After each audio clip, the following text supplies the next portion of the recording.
All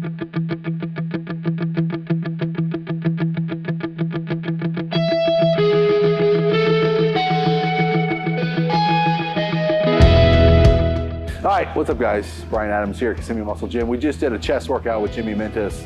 That'll be on a separate video. But in talking about, chest training, we talked about shoulder health. I've had some shoulders injuries in the past. I got a torn labrum in this left shoulder. So I've been through a lot of rehab and that sort of thing.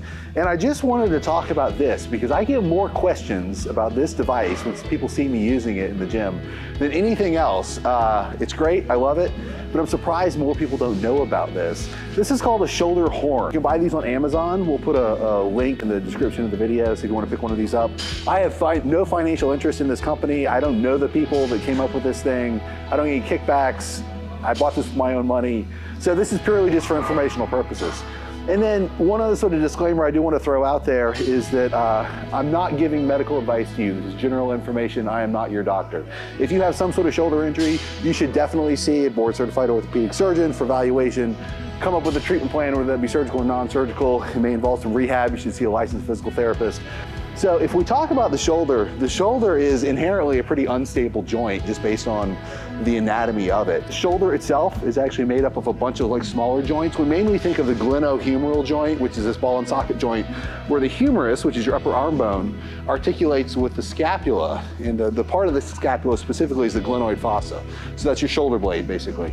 So that is your glenohumeral joint, but also involved in the shoulder, you have the sternoclavicular joint, acromioclavicular joint, corticoclavicular joint. Even some people, if you look in a biomechanics textbook, they'll talk about the scapulothoracic joint because that's the movement of the scapula over the rest of the thorax. But all those others don't have nearly as much range of motion as the glenohumeral joint. So when we talk about movement at the shoulder, really people are mainly talking about what's going on at that glenohumeral joint.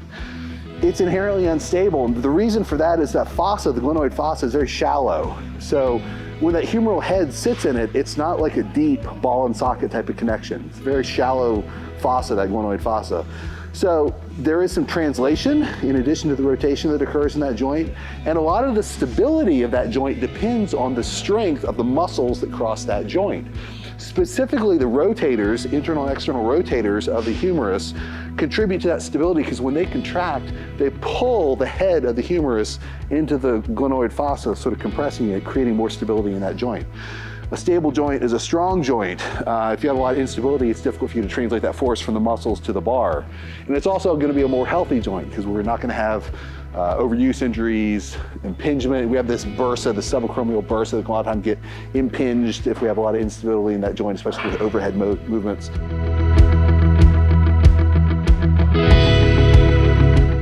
Just from a preventative maintenance type of standpoint, it's good to have strong, particularly external rotators of the shoulder. Why the external rotators? Well, the main internal rotator is the subscapularis. We have our shoulder blade sits on our back, right? On the front side of that is this muscle called the subscapularis. That's the main internal rotator. But pec major, this big strong muscle, one of its secondary functions is also internal rotation. As that fires, because of where it inserts on the humerus, it also internally rotates the humerus. Latissimus dorsi, another big strong muscle, also internally rotates the humerus. The only things that externally rotate are these much smaller muscles that sit on the back side of that shoulder blade. So infraspinatus and teres minor, the two main ones. Supraspinatus is the most superior external rotator, also contributes some to external rotation. But you think about it, those are much smaller, much less powerful muscles than pec and lat and all those things. So in any sort of athletic movement, whether it's sports-based or weight training or anything, we're just sort of more prone, as we train these muscles to get bigger and stronger, to be maybe in an internally or an excessively internally rotated position. So it would behoove us, maybe from a preventative maintenance standpoint, to do something to strengthen those external rotators.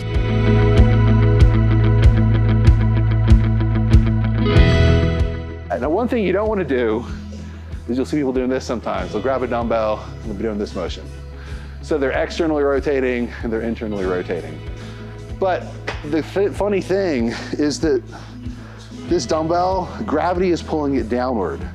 It's not in the same plane of internal and external rotation. This weight is just loading my biceps, right? It's not actually providing resistance to the external rotators. So this is kind of like a crazy movement. This is not actually training internal external rotation, so don't do that. You can do external rotation like with a cable stack. So like if we were to come over here, this type of thing, okay, with the shoulder or arm in a adducted position, right? That's external rotation. You could also do that with a rubber band or a resistance band. The resistance band, it's interesting, that's a form of accommodating resistance. So it's gonna, the more you stretch it, the greater the resistance is gonna be, right? And so we're really loading that shortened position of the external rotators mainly. There's not as much resistance over here. If we really wanted to bias that lengthened position, we could do something like this. What this does is this allows us to train external rotation in an abducted position, all right? So my arm is in an abducted, which means away from the body, and we're training external rotation. Right now, because I'm just doing this as preventative maintenance, I'm not doing this in terms of like a rehab or whatnot, I'll do this every shoulder and every chest day. So every day I train those body parts. I'll do like 4 sets of this, right? And I'll do bilateral, both at the same time. I'll start out with 10s, and I'll work my way up, usually all the way to either 25s or 30s, okay? Now, that may seem like a lot, but one thing you've got to think about, because when people typically do external rotation type of things, you'll just see them doing very light, very high reps. But if you think about training any other muscle in the body, like there's got to be a minimum threshold for resistance in order to overload that muscle. We won't overload it in a safe manner, but overload that muscle to create a response so you're actually getting stronger.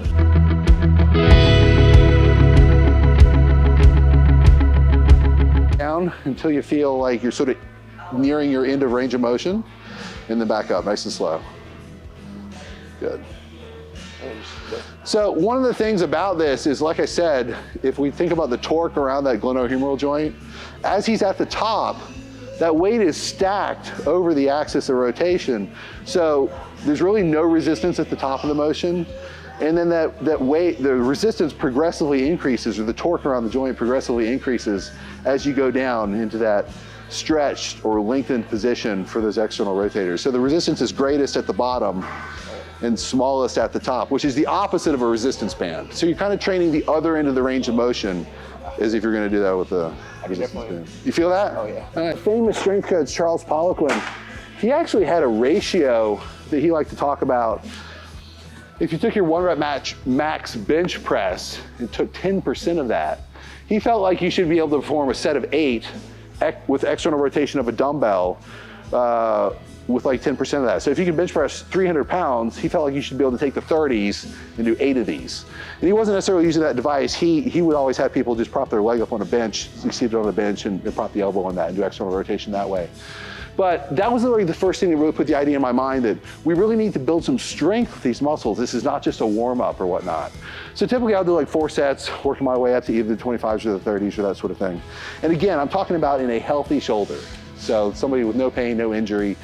Again, if you have an injury, see your doctor, determine if this is a safe thing for you to do. It is something you can use sort of as a warm up, as like a prehab sort of thing in your routine over time to build strength in those external rotators, which will help prevent overuse injuries, also probably help translate to better performance in terms of pressing motions and those sort of things. So give this a thought, check it out. Again, no financial interest in this company. I think it's good information. So hope that helps. Thanks, guys.